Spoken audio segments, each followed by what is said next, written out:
Hi everyone, thanks for coming back for part 2. Sorry for the abrupt ending in the last one. I ran out of time, but as I was saying in the last video, this forms the word Nibiru straight up and down, which looks like the letter I, with the words the Avenger of Blood at the top and at the bottom. And as I said before, this comes up in the book of Joshua. Okay, when you put in more terms, it comes up in Joshua 24 through 21:1, and I'll just back it up and show you the other terms that I had put in. There's a second match in the book of Peter, which again, Peter means rock, so again, this is referring to Jesus being the rock. But the other terms that I had put in were Nibiru, star, headstone, came, earth, from heaven, and of course Jesus is the head of the corner, and he's the rock, like I said, which comes up in the book of Peter. That would be the second match. And this one comes up in Joshua, which is the name Yeshua, in Joshua 24 through 21:1. But I just want to show you the one that came up in the book of Peter as well.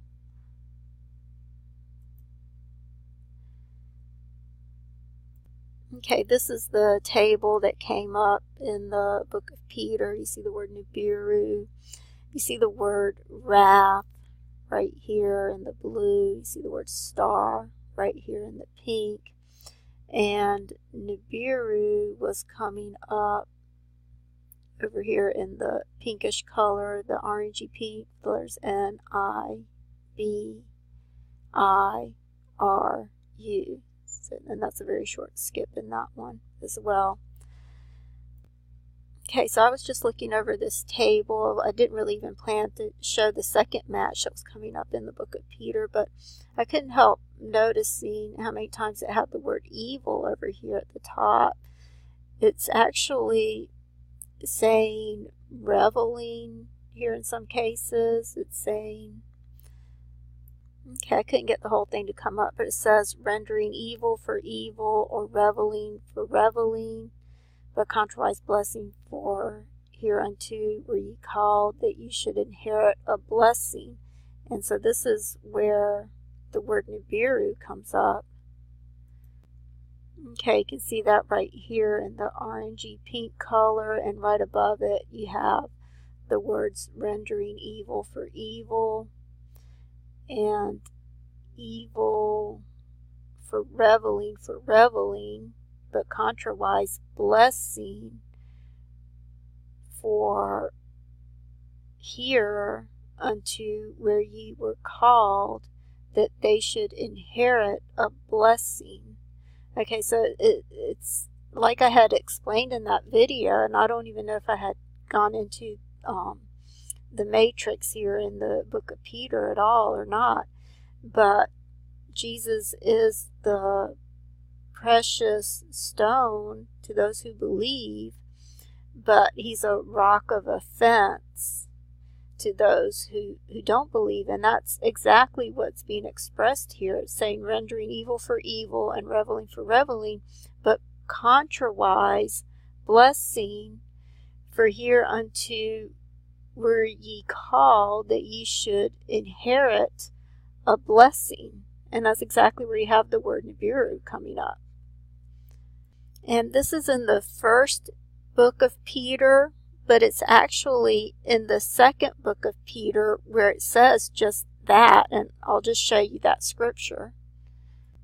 Okay, I usually find it by putting in head of the corner, and actually it is in 1 Peter. I thought it was in 2 Peter, but it's in 1 Peter 2:7. So it came up exactly in the book of Peter where it talks about the head of the corner.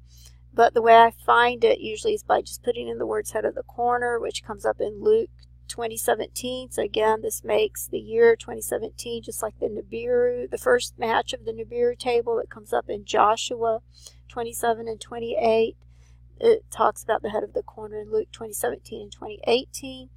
And then again in 1 Peter 2:7 where it says Unto you therefore which believe he is precious, but unto them which be disobedient, the stone which the builders disallowed, the same is made the head of the corner. And then it goes on in verse 8 to say, and a stone of stumbling and a rock of offense, even to them which stumble at the word, being disobedient, whereunto also they were appointed. And so this is coming up in 1 Peter 2, but the table was coming up in 1 Peter 3, but the scripture that the word Nibiru comes up in says the exact same thing. It says rendering evil for evil, or reveling for reveling, but contrariwise blessing, for hereunto were ye called, that ye should inherit a blessing. And so that reads the same as the previous chapter, which is 1 Peter 2, verses 7 and 8, which make the numbers 27 and 28, which again represent the year 2017-2018. And it says, unto you therefore which believe he is precious, but unto them which be disobedient, the stone which the builders disallowed, the same is made the head of the corner, and a stone of stumbling and a rock of offense, even to them which stumble at the word, being disobedient, whereunto they were also appointed. So he is precious and a blessing to those who believe, and a rock of offense for those who are disobedient. Okay, so I want to go over some more tables which show the year 2017. That's not really the revelation that I wanted to talk about, but I just want to start by reviewing some of these tables first and showing why God is pointing to this time frame. Okay, this is the table that I did on the words theophany and Jesus, and theophany is another word for epiphany, which means the appearance, and theophany actually means the appearance as God. So this is even more descriptive, and so I put in the words theophany and Jesus. It came up with 27 matches, which I later confirmed that 27 represents the year 2017, and I'll show you that later. But this came up in Matthew 2012 through 2017. So again, God was showing the year here as being 2017, and this is where it said, and as Jesus was going up to Jerusalem, he took the 12 disciples apart, and on the way he said unto them, okay, and I'll read the rest of it from here. It says, behold, we go up to Jerusalem. So this is what he said in the verse 2018, which looks like the year 2018, which I showed in the last video is the year that we're still in, but technically it's still 2017 because the year doesn't change until Nisan 1 according to God's calendar, but the actual year is 2019, and over here in verse 2019 it says, and shall deliver him to the Gentiles to mock and to scourge and to crucify him, and on the third day he shall rise again. So it's showing the resurrection here in 2019. And so as I've mentioned before in other videos, there seems to be a convergence between these 3 years, that 2017 through 2019 in the scripture seems to represent the time of the Lord's coming. Okay, and I just want to show you that the third day over here coming up in 2019 actually matches with what would be the third day over here on this graph of the eclipses that I've talked about before. It was sometime back in 2017 where I came to realize I was listening to a sermon by Pastor Sandy Armstrong, and he was talking about how Jesus fulfilled the Passover, how the perfect lamb was chosen on the 10th of Nisan, and I just want to point out that this is also parallel to the atonement sacrifice, which is chosen on the 9th of Tishri, the 9th to the 10th of Tishri, because Jesus fulfilled the spring and the fall feasts at the same time, so he fulfilled the atonement sacrifice and the Passover sacrifice all at the same time because they parallel each other. And so the perfect lamb was chosen on the 10th of Nisan. It was inspected for 4 days. And then on the 14th of Nisan is when the lamb was slain, and that's when Jesus died on the cross on the 14th of Nisan going to the 15th, which is the first day of unleavened bread. And then he was placed in the tomb for 3 days, and then he resurrected on the 3rd day. And so I've talked about how what I realized is that the blood moons, or the pattern, the symmetrical pattern that's created with the blood moons, is actually a representation of the Passover week. And the 14th to the 15th represents when the veil of the temple was rent in twain, and then Jesus resurrected on the 3rd day. That's when you have the last set of eclipses over here running from 2018 to 2019. Okay, so there was something very important that was pointed out to me that I want to mention. I haven't mentioned this in a video yet, but I've mentioned several times before how the veil of the temple being rent in twain is a representation of DNA. It's a representation of how the DNA is going to be restored and how the DNA rents when it's being replicated.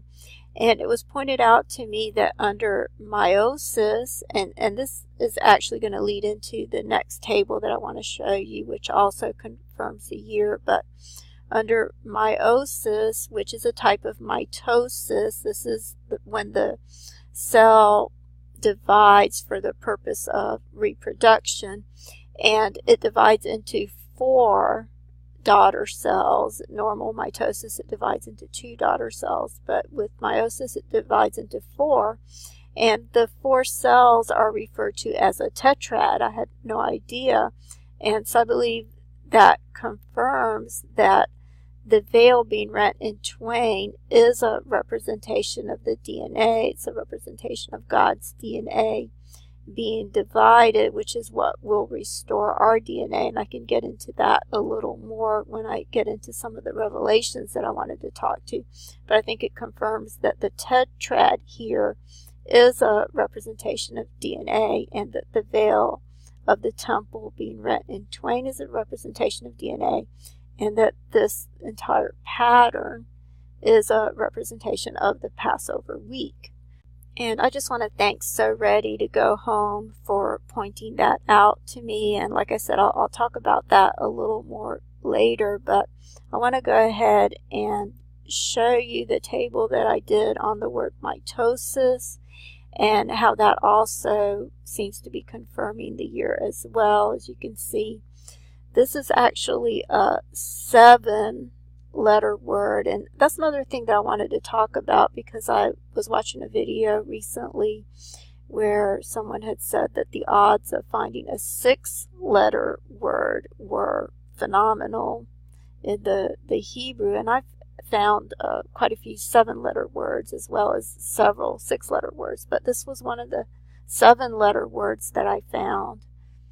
Okay, when you put in just the word mitosis, it comes up in Ezekiel 2017 and 2018. So again, God is showing the years 2017 and 2018.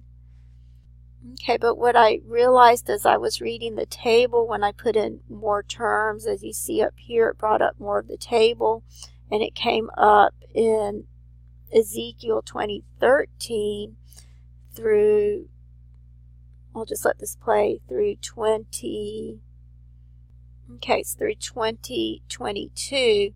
And what I realized when I was reading the table is that the table itself makes a symmetrical pattern with the scriptures starting with 2013, and the center of the pattern was verses 2017 to 2018, because as I was reading it, it sounded like I was reading the exact same thing that I read in verse 2013 when I read verse 2021. And so the scriptures themselves are a representation of the DNA dividing, and again, the division takes place right here between verses 2017 and 2018. And so the scriptures were a representation of what Lady Gaga was showing in this video with the symmetry and the cell dividing. She said there was going to be a mitosis, and the mitosis that they're talking about is the separation, which is what is going to take place very soon.